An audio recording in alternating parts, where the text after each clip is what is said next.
What's up, everybody? Limbus here, and today we're going to be reviewing Limbuscompany Canto 7 Part 1. So, Part 1 of Canto 7 dropped last night. I updated my game, launched it, saw the Battle Pass was done, the season's completed. We're in Season 5 now. Um, I don't plan on buying the Battle Pass for a while. I think I'll probably just wait until I max it out. Then I'll buy the pass and unlock all the goodies retroactively. Um, I think that'll be fun. It's a lot more satisfying in my opinion. But yeah, last night I couldn't play it because whenever I update it, I get ready to go to bed anyways. So once I woke up, I started playing, and it is 4:50 in the afternoon now, so I'm ready to do the review. I finished part 1. So I took plenty of notes, and I have my recordings up. I think I pretty much recorded every single cutscene in part 1, and basically I'm going to try to go through as much as I can, highlight some notes that I took, things like that. I think I don't know if I mentioned it last time, but I started taking notes mostly because it's easier to organize my thoughts and kind of move in order instead of jumping all over the place like I would sometimes. And also, it helps me not forget things, obviously. That's the whole point. But yeah, so once we arrive at P Corp, which is such a cool looking place, dude, I'm telling you, it's so sick. Um, we learn that we're going to be having a joint operation with other fixers. And I was like, oh my god, this is going to be so freaking cool. This is awesome. I'm ready. Let's see here. We meet our client, who is very good looking. My goodness. Yo. Whoa. Project Moon. Yo. That fit is crazy. P Corp fits go crazy, man. I like it. Um, and real quick, I'm going to say this now because I know I'm going to say it a lot during this review. Every outfit so far in this Canto has been incredible. Every single one of them. They look amazing, dude. How do they, like, nail it time after time? Like, dude, I wish I could get these outfits somehow. They're so cool.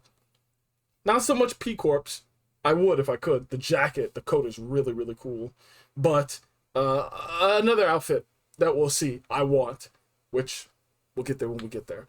But we meet our client. She is Cesara, who is the head of, oh, well, there it is right there. Head manager of P Corp Archival Department, the Archival Department. So she's talking with us personally, kind of like away from all the other fixers, because we're going to have our own little side deal going on. And basically, as she briefs us about Manchaland, we learned that we're not really going to be dealing with abnormalities or distortions, as far as she knows. I'm sure there will be that. That's just how it is. But we learned that people are going missing, and we can see it in the detail in the background here, where there are missing posters everywhere. Like, that's bad. And it's basically that this amusement park, which is called the Amusement Park of Fables and Legends, La Mancha Land, which began as an urban plague rating, is now an urban nightmare, and people keep going missing. Let's see what else. A lot of stuff goes on, but basically we have our deal where she's like, hey, we'll let you guys get to that golden bow up in there, and what she wants is the only thing she wants, our mission, our objective, is to find the thing or someone that created La Mancha Land and bring it to her. And I was like, oh god, that's tough. What? It's a fetch quest. So it's like we have to, if it is a person, that makes it infinitely harder. If it is an object, okay, that's doable. It's just like we're grabbing a golden bow and another object and we're bringing it back, no problem. But it will most likely be a person. I already have like a crackpot, not even a theory, just my brainstorming, throwing out ideas of who created La Mancha Land. But yeah, that's basically our deal. To sum it up, I think she is a problem. I do not trust her. Let's see. Where was it? It was during this cutscene at some point. Where the heck was it? It was so. I think Sinclair mentioned something about like bringing it back, and then she started blushing more. Her eyes dilated. I was like, hmm. I don't trust you. There's always a traitor in every case. Like, there's always like a traitor or someone you can't trust, and there's always gonna be your guide who gets freaking clapped. I don't trust Cesara. I'll say it flat out. I don't trust her. I think she pretty much knows everything there is about La Manchaland, everything that she can know, and she's withholding an insane amount of information. And I think she gives me mad scientist vibes, if that makes sense. I feel like if we successfully bring back the blood fiend that created La Mancha Land, she's gonna want to do experiments on it, see what makes it tick, maybe harness its power for P Corp. I don't think there are good intentions here, because she literally said she wants to make it pay for the crimes of all the missing people. I don't believe that. Come on now.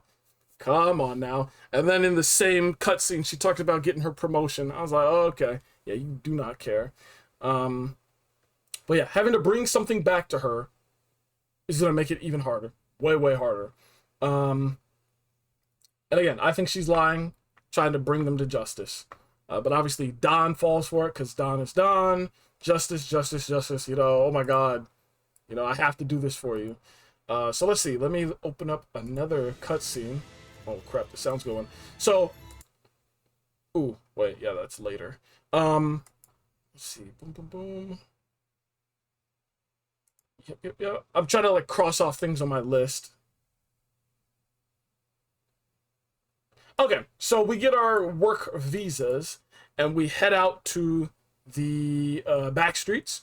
And the first thing they notice is that the back streets looks way different than like usual, where it's more of like a large lot. And we had quite a few funny moments here where Virgil's like, you know, try not to, don't start too much trouble. Well, he initially started off by saying, don't start trouble. And he was like, you know what? These guys are going to freaking start trouble. Where was it? Don't start any trouble. Don't start too much trouble. Like, bro already knows. He knows he knows. He knows how this works. But yeah.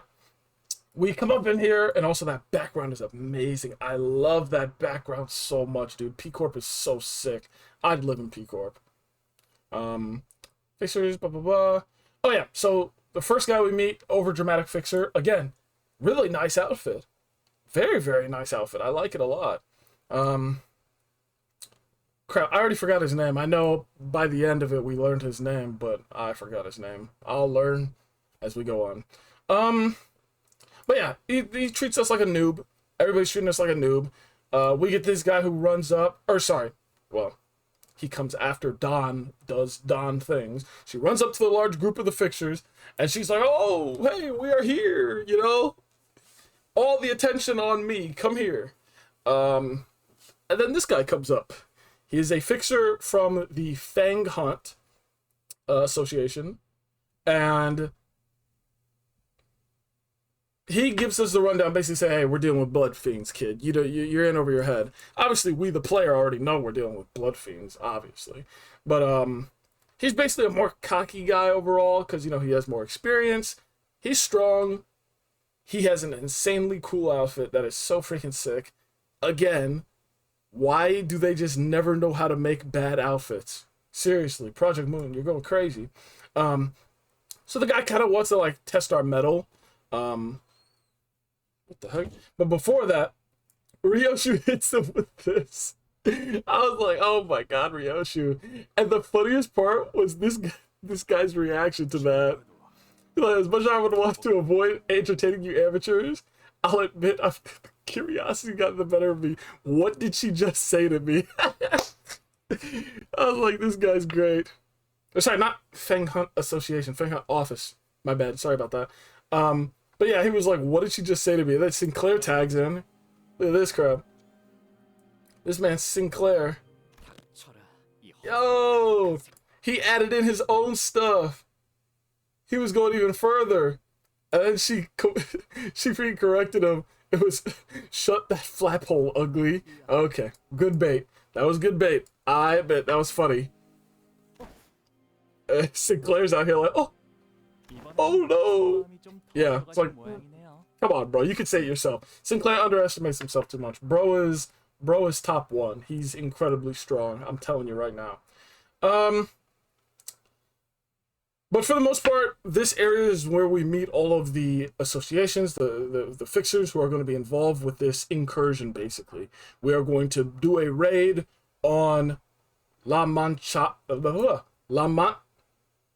I don't know what I was trying to say there or what I was thinking. But I do think this was like, this area got me hyped so much because of like two things. One, everybody's just underestimating Limbuscompany.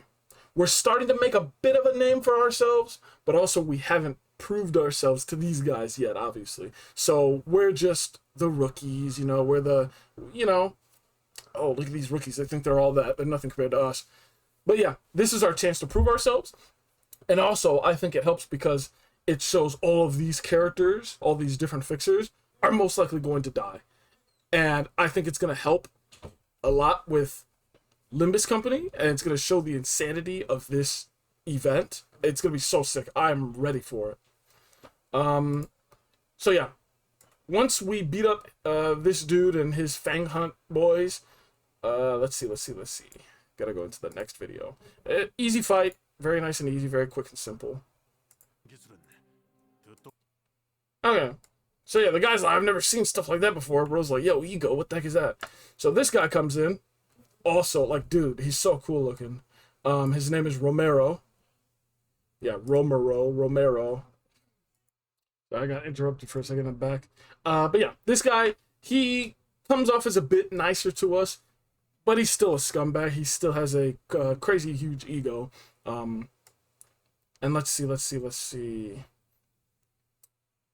I mostly was just taking notes of the people we were meeting and the different associations or offices that they're from. Yeah.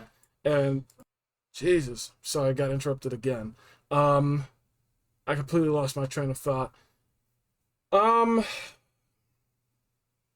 meet him. Oh yeah, we meet Camille of the Sync Association. The moment this guy came in front of him, I started laughing like crazy. This man, his first words, "Wow, chat, is this for real?" So, this guy basically confirms that, you know, people are live streaming in the city. I think that's hilarious. So there is a YouTube or Twitch equivalent, you know, in the city. I find that hilarious. That's really cool. Stuff like that helps the world building, honestly. Even if it seems small, that is interesting.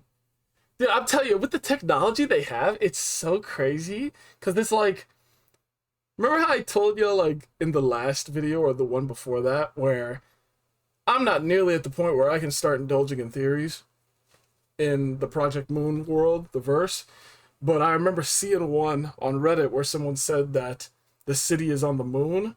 I just feel like listen, dude, with my limited knowledge, I find it fun to just invest in absolutely insane crackpot theories.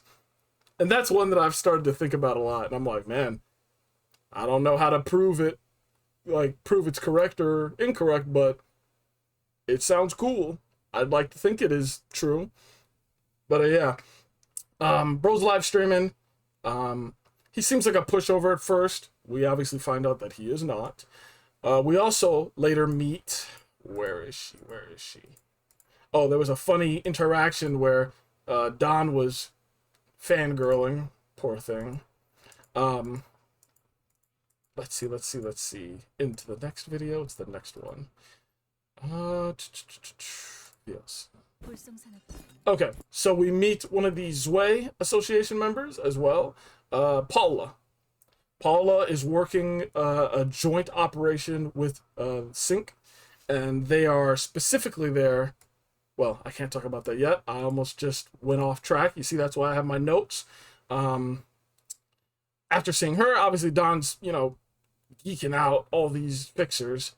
There's another group. They're staring at us. This part was actually kind of hilarious because Honglu was like, I recognize them. And everybody, well, Gregor and Sinclair, they're like, bro, don't make eye. Come on, stop staring at them. You know, it's awkward. Marcel's like, I'm literally staring at them, bro. I've been staring at them, bro. He's like, bro, stop, come on. It's like, well, they're coming over now. And he's like, okay, well, I guess we're just going to stare back. You know, we can't look like pansies here. It's like, okay, it's already too late, bro. Gregory's the first one to back off. I swear to God, man. I would not trust this dude with my freaking life, bro. I don't care. He's too timid. My God, I'd trust my life with Sinclair over Gregor, to be honest. No hate towards Gregory. Gregory's the homie. So, he introduces us. This is his little sister. Ji-chun. Ji-chun. I think I got the pronunciation right. I don't know how to pronounce Gia? Hold on, actually. I'll just let him say it himself. Let me listen. What? I didn't even hear it.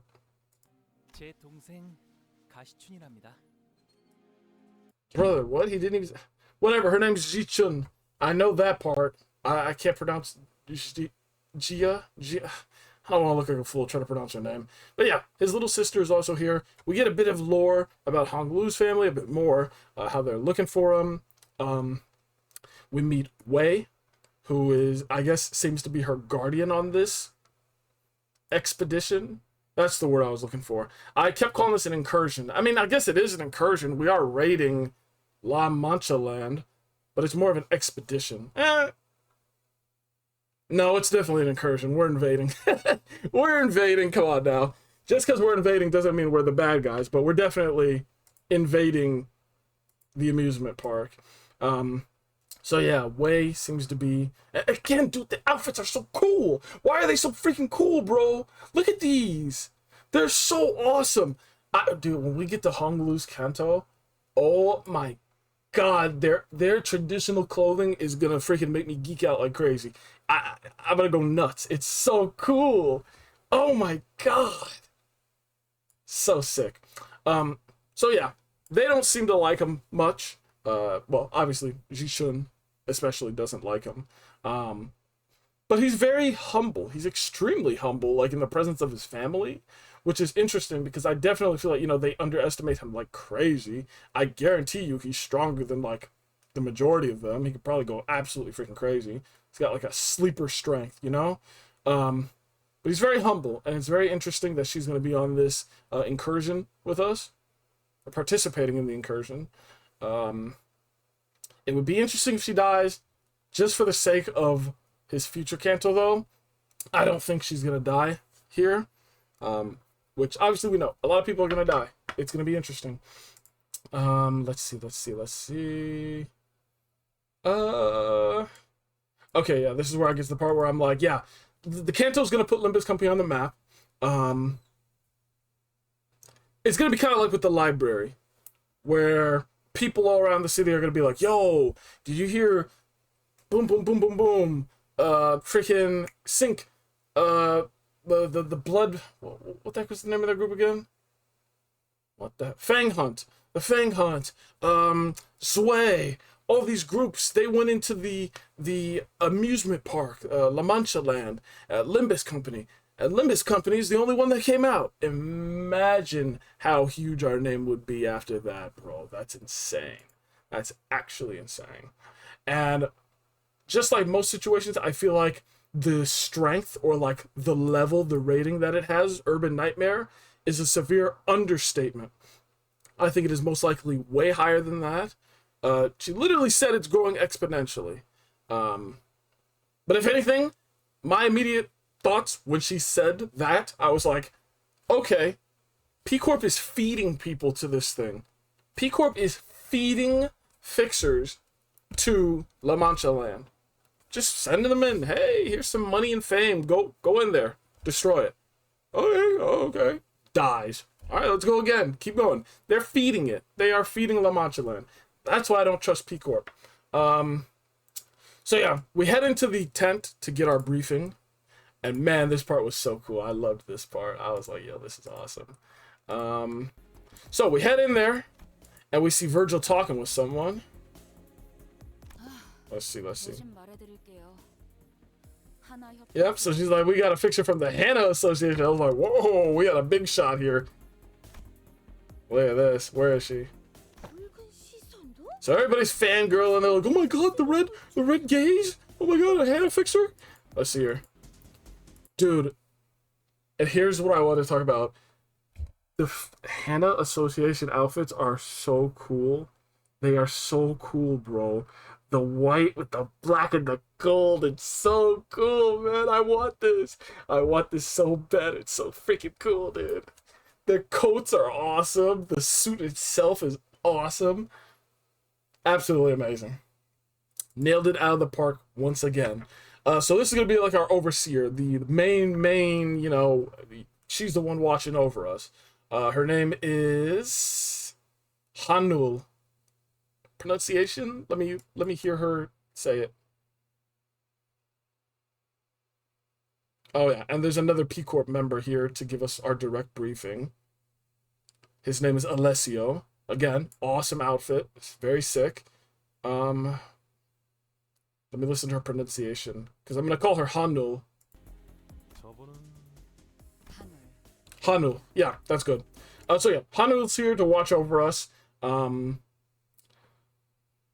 of the things that Alessio says, also, I know this is a very minor scene, but I just wanted to mention how sick it is when they turn off the lights here. Look at this. Turn off the... Boom. This shot is so sick to me because, one, all the electronics glowing and you got a bit of the light coming down in at the screen. Well, that's the projector, but it gives me flashbacks to like when I was a kid in elementary school and when they'd... Actually, I don't even know if anybody watching is old enough. Why am I saying old enough? I'm literally 23. I'll be 24 tomorrow. When they turn off the lights in class and then they have the projector and they'd like write in like not Sharpie, Expo markers on the thing and it would project it on the screen. It gave me flashbacks to that. I really liked it. But he gets ready to give us our rundown. And where is it? Where is it? Oh yeah, he mentions that. Look at all these idiots. He mentions that this is round 4 against Manchaland, and that immediately made me think, oh my god, they are feeding us to them. There have been failures. There have been 3 failures prior. Bro, they're literally just making Manchaland way stronger. And I fully expect to see maybe like higher tier fixers who became blood fiends in Manchaland, further in the Canto. Because, you know, we can't fight them straight out, you know, right off the bat. We also learned that Manchaland dates back to 200 years. It's very old, much like a certain sinner we have on our team. Let's see. Okay, this is the part of me. Okay, before we get to after the briefing.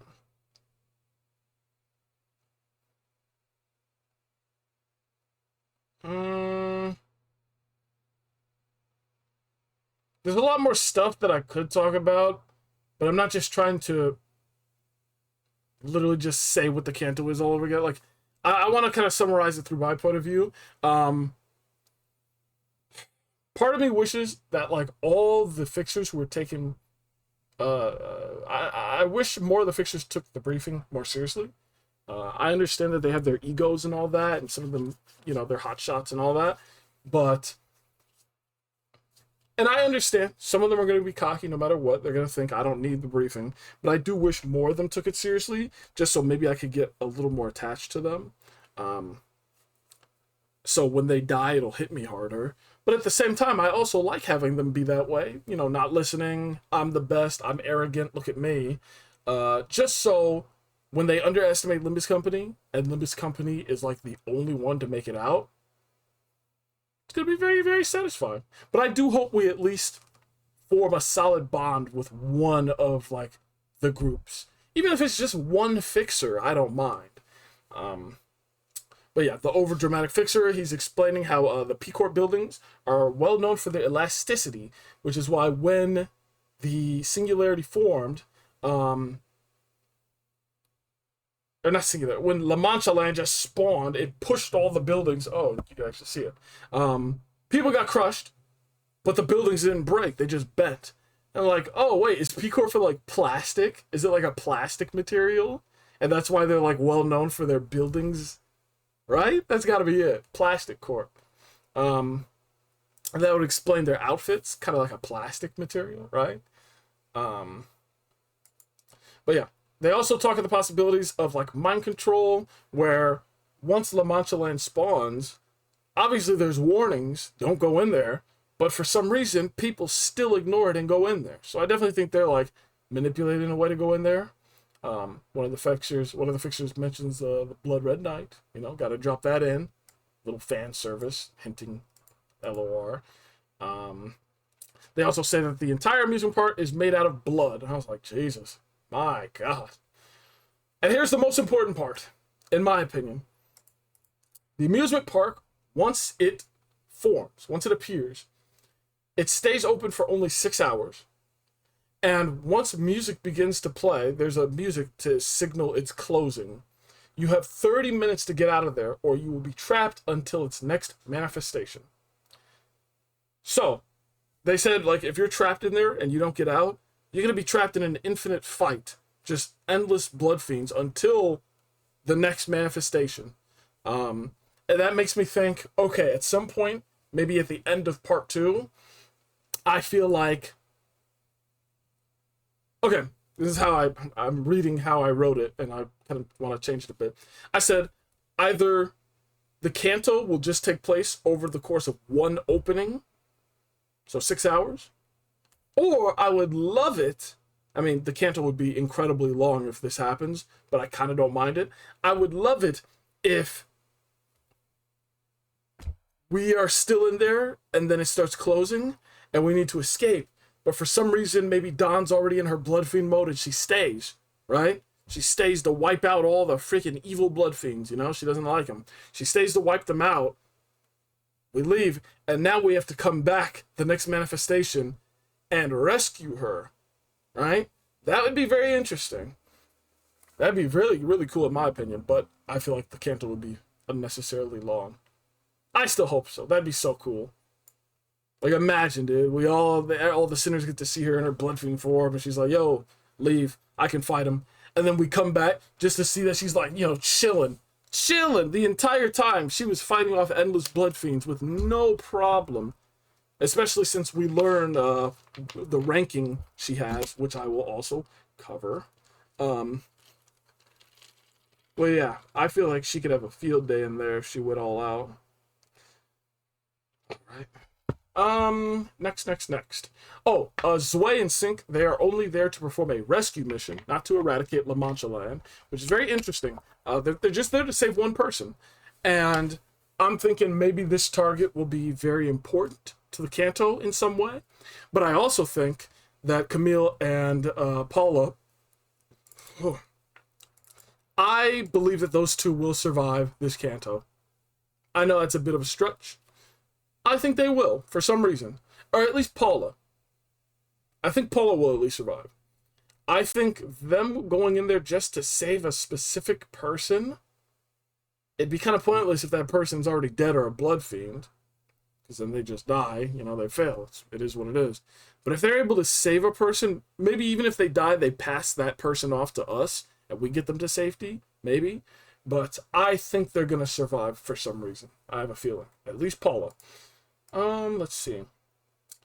Yeah, Dawn has her scene where she's like, hey, you know, are you going to brief us on how we're going to rescue all the victims? And I was like, oh, crap, dude. You know, this would be a reality check for anyone, any normal person. But, everyone's like, bro, no, we're not freaking going to save everyone. What are you talking about? I'm here for fame and money, and I'm here to rescue a specific individual, not everyone. It was very sad. It was very sad to see. Because, you know, they were basically just, like, laughing in her face, you know, treating her like nothing. It was sad. So, Donna gets frustrated with Camille, and she challenges him to a duel. Yeah. That went about as you'd expect. She got completely curb stomped. But once we go and heal up her wounds, I guess I can show the fight. It's very interesting. I'll just show you his little ability when he goes crazy. Should be right around here. Look at this crap.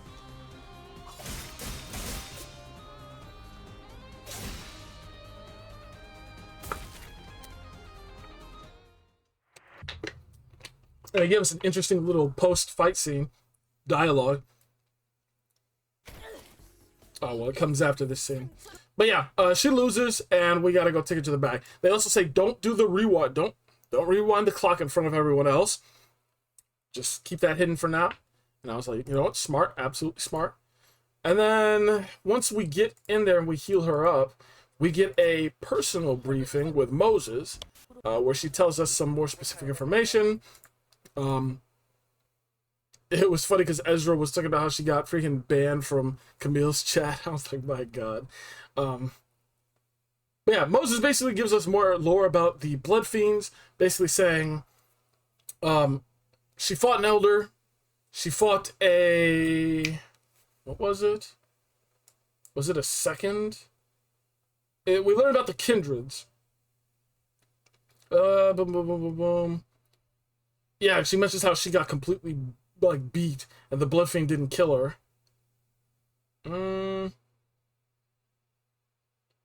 Where is it that she mentions? Which Kindred?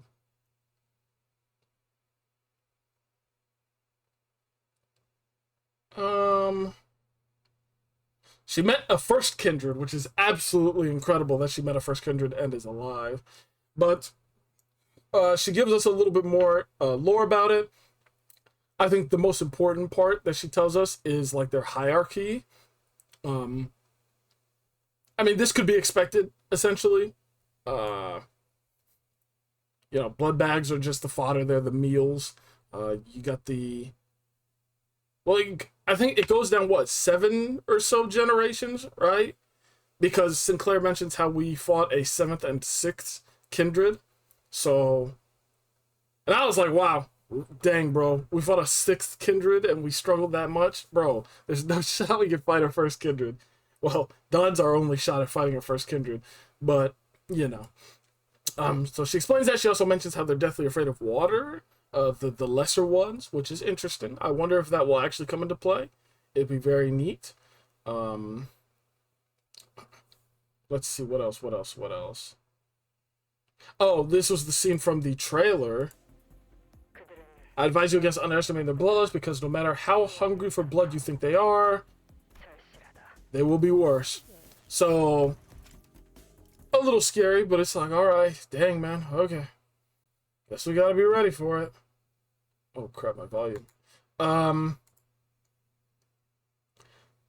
believe, well, at first my theory was that Dawn was the Blood Fiend that she went against and was spared, but obviously at the end of part 1 I learned, no, that's definitely not Dawn. So it's probably going to be the final boss of this Canto.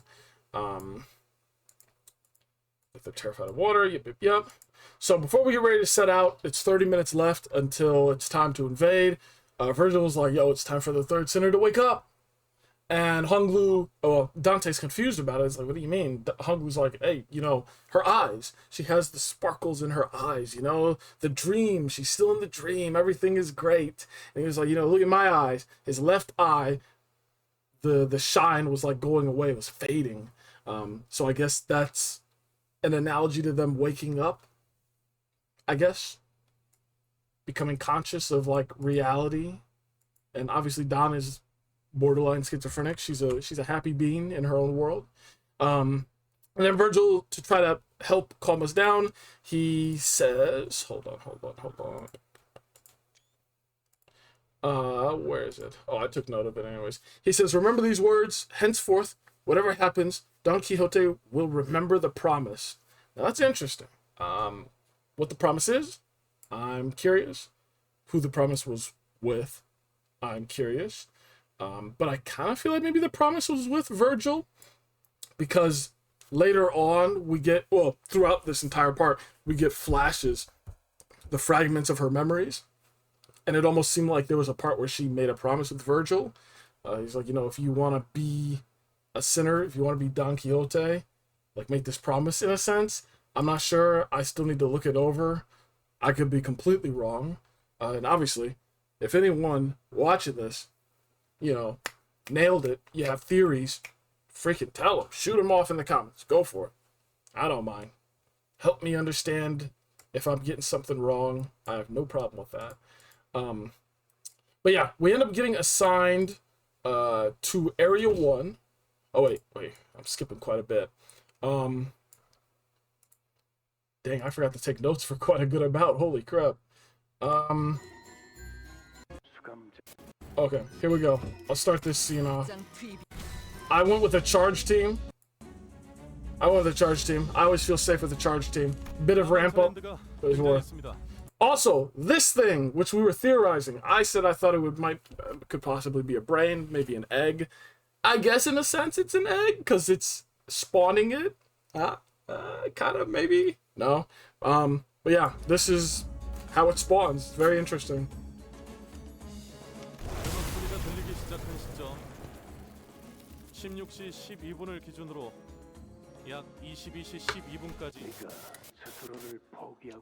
I absolutely love that animation, though. See? I promise. Is that it? How will you live on? And this is Dawn. Thank you for everything. So it seems like she's leaving? Don't forget those Fixtures magazines. Very interesting.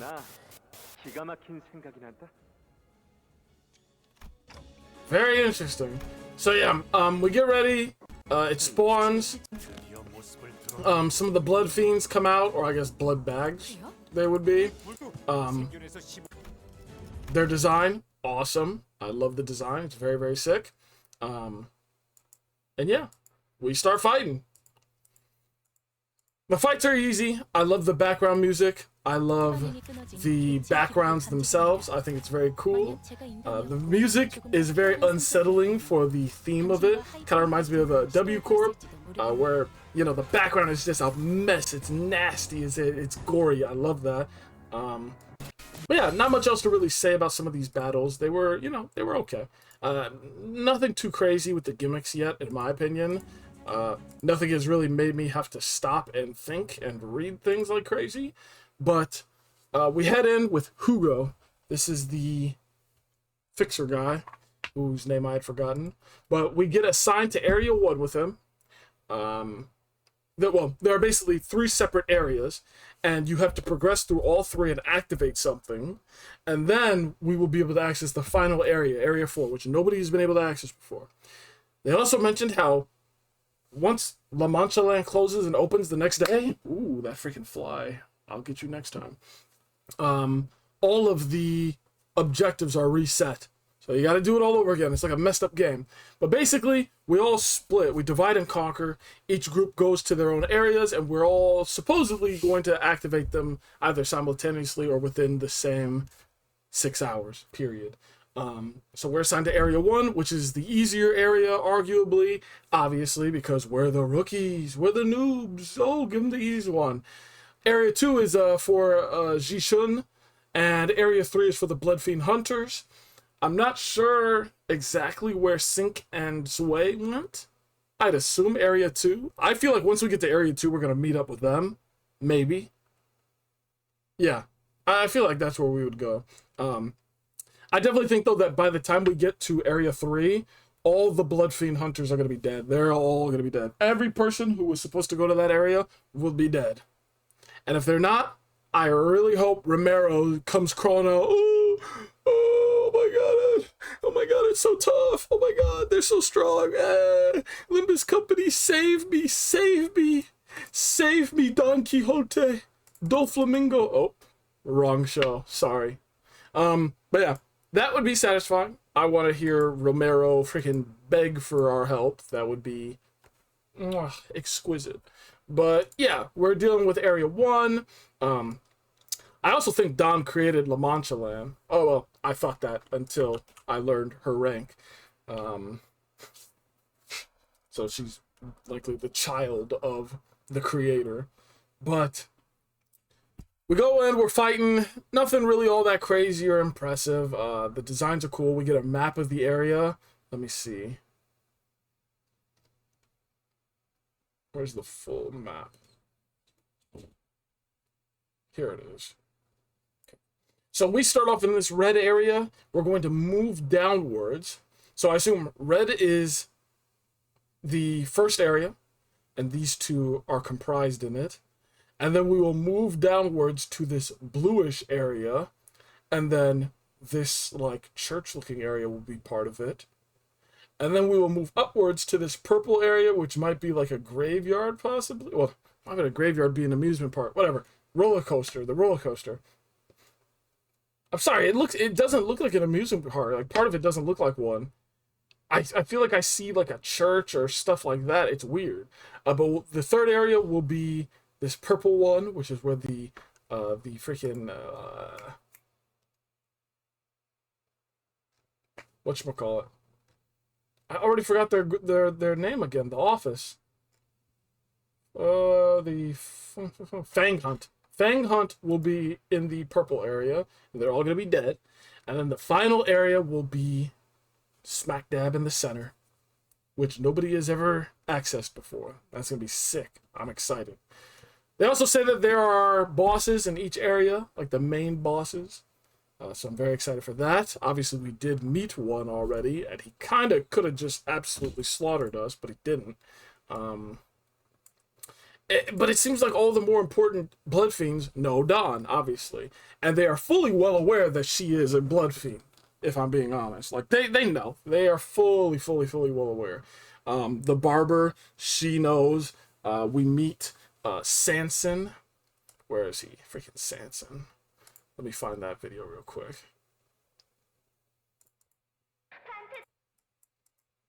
No. Oh yeah, we fight in an area where they kind of give us a play of Dawn's like origin, her lore a bit. And it's very interesting.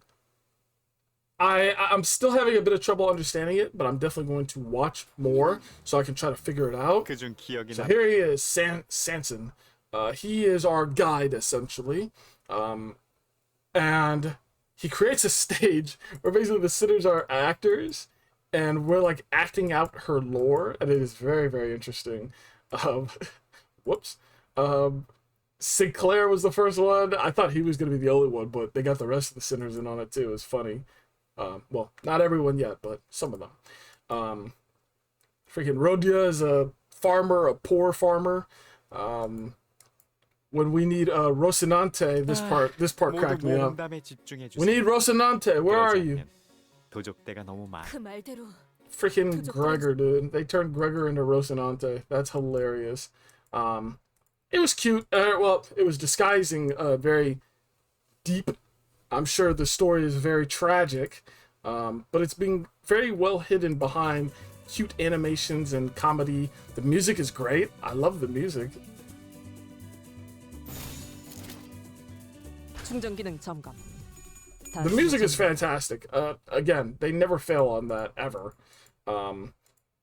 Especially when we were getting off, like the W Corp, the Intervallo, and at the start of the Canto, when we were still in P Corp. Actually, I'll go back to that just real quick, because I want to play the music. The music is so freaking good. I love it. I love the music. It's like, gives me a steampunk, cyberpunk feeling. Like, listen to this.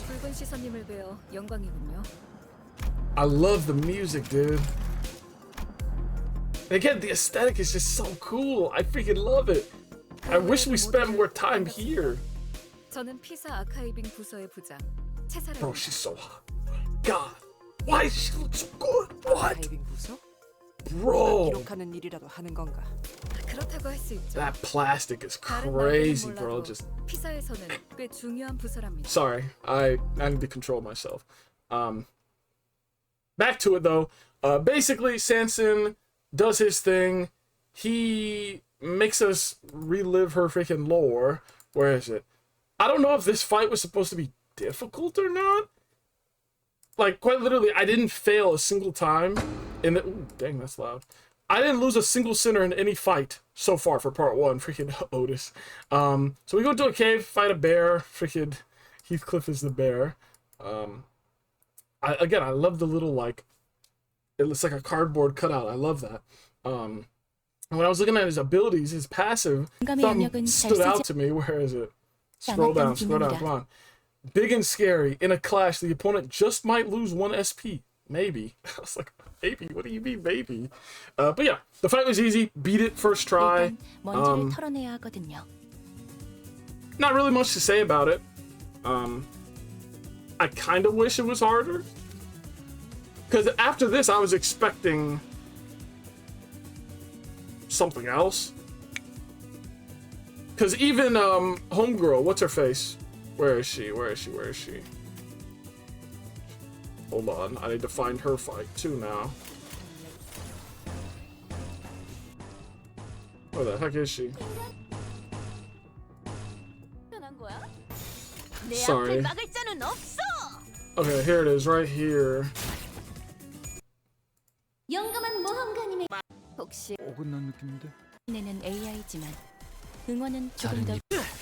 What's her name again? I forgot her name. I think they told us. They literally not tell us her name. We just know her as the barber. But yeah, she was fairly easy to beat. I thought she'd be harder. The bear was not difficult either. A little disappointed with the difficulty, but I know they'll make up for it.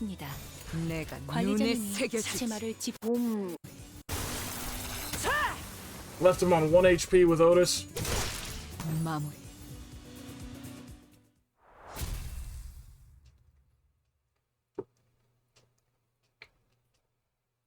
그렇게 우리는 곰을 물리치고 전설의 곰이요?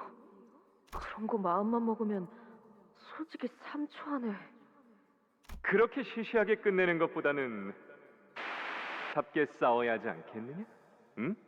And this is interesting because I can't really tell what is happening here. Maybe that's just me. I'm a little bit tired. I was only playing this. I'm not burned out, but I'm kind of exhausted. I don't get it. Is this back like hundreds of years ago when she was like a full blood fiend with them still? It almost seems like Donna's just being manipulated to play out these stories from a book. And she's not actually interested in this. That's what it kind of seems like to me. I don't know. Like, it just seems like she doesn't care. She's like, what?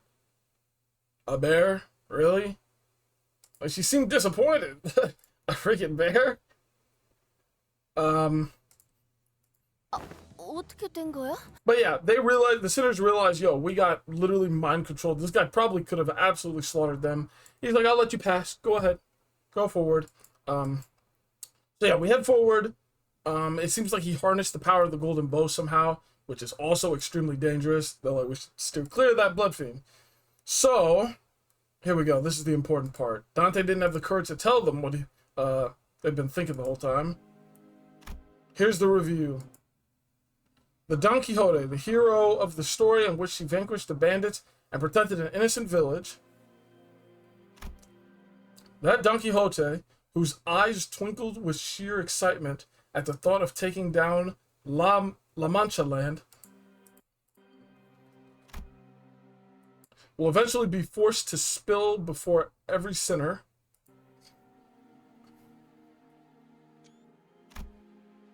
That she's a second kindred blood fiend. That was huge for me. I was like, whoa, whoa, whoa, whoa, second kindred. Jesus. Wow, that's massive, dude. That is so strong. That is so strong. Holy crap. Like, yeah, it's definitely got to be her who fights the final boss. Like, there's no shot. I think this will be our first time that we get to see, like, we'll be able to control her for the final boss. Kind of like how we got to control Virgil. But, like, you know, prior, it was normally just the sinner fighting in their base ego. And, you know, they just get the invincibility buff. They could, you know, fight as long as they need to. They're invincible. I think for Dawn, we'll get to play as her in the Blood Fiend form. And it's going to be so much fun. I'm so ready, dude. I'm so ready. Holy crap. Imagine she gets buffed by the Golden Bow and takes down the first kindred. Holy. But yeah. That is a ticking time bomb. We got to be ready for that. Faust knows what we're thinking, what we're talking about here. She's like, however, Dante. Where is it? Here, this is what she says. There comes a time when one must awaken from their dream. I was like, oh my god. The dream ending, bro. The dream ending. The dream ending. She's gonna lose that shine in her eye eventually.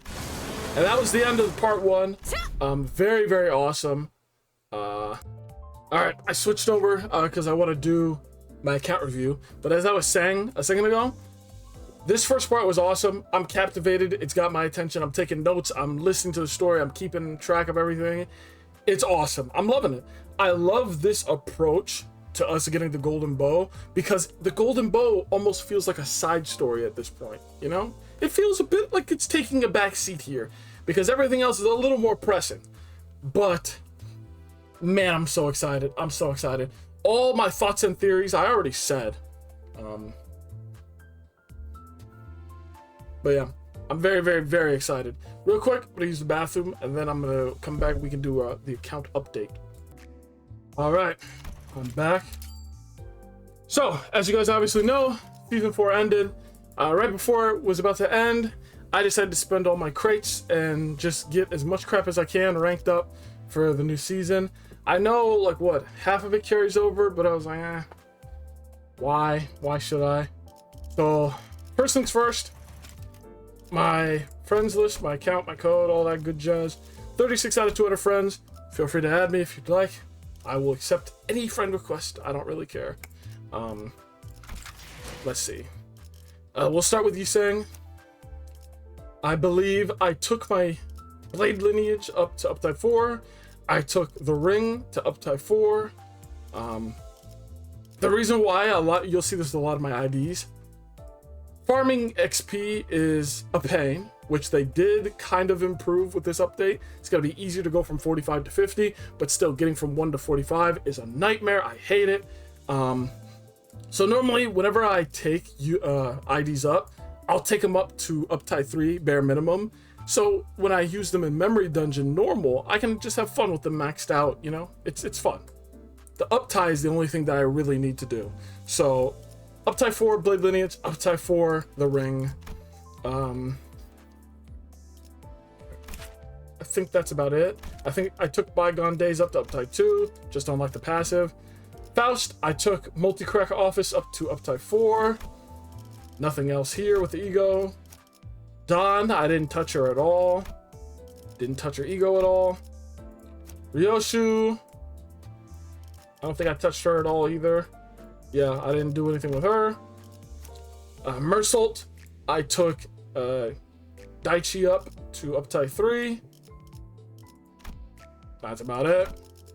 Honglu, I think I had this in the last video, but I never really told you guys about it. Basically, I pulled K-Corp, I was lucky enough, and I just took him to uptype 4, maxed him out. I also sharded Daichi Honglu as well. I wish I had more ego for him. I should have bought Dimension Shredder, but I chose not to go with that. For Heathcliff, I sharded Ufi Association. I still don't know how to pronounce it properly. Ufi. For Ish, I actually pulled. Oh, I didn't pull. I sharded. I told you guys last time. I just decided to buy her with shards. Zwei Mail. Took it to uptype 4. I took Molar to uptype 4. For Ego, I got Bygone Days for the sinking, because I do like sinking. Rodia, I took her Kurokumo clan to uptype 3. That's about it. For Sinclair, I pulled Zwei last night, right when the update hit. And I took Dawn Office up to uptype 3. And then I bought Lantern right before I was out of time. I got very lucky there. For Otis, I don't think I did anything with Otis. Yeah, nothing for Otis. All that's the same. Gregor, I pulled G-Corp. So, did I pull him or did I shard him? I used shards and got Gregor, took him to uptype 3. G-Corp.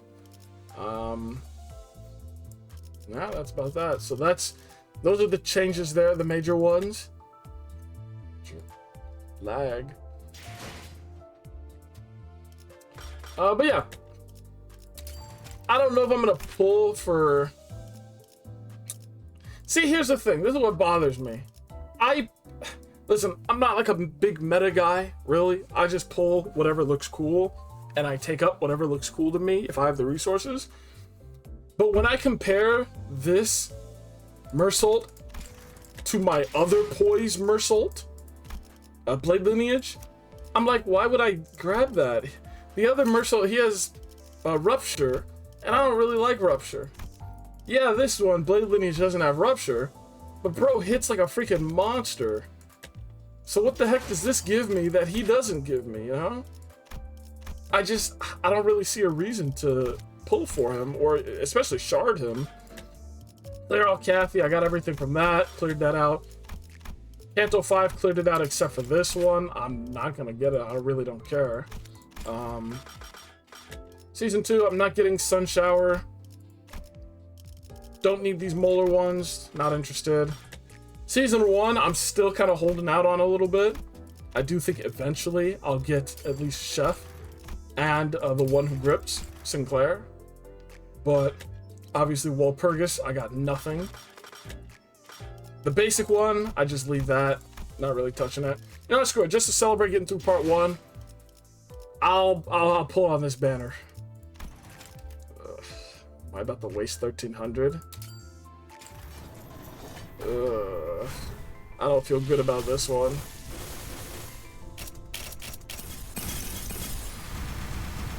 Yep, and I had a good reason to feel bad about it. Well, that's the reality of most pulls. My luck has not been good with this banner, that's for sure. This is the second one. But yeah, that's about it. I hope you guys enjoyed.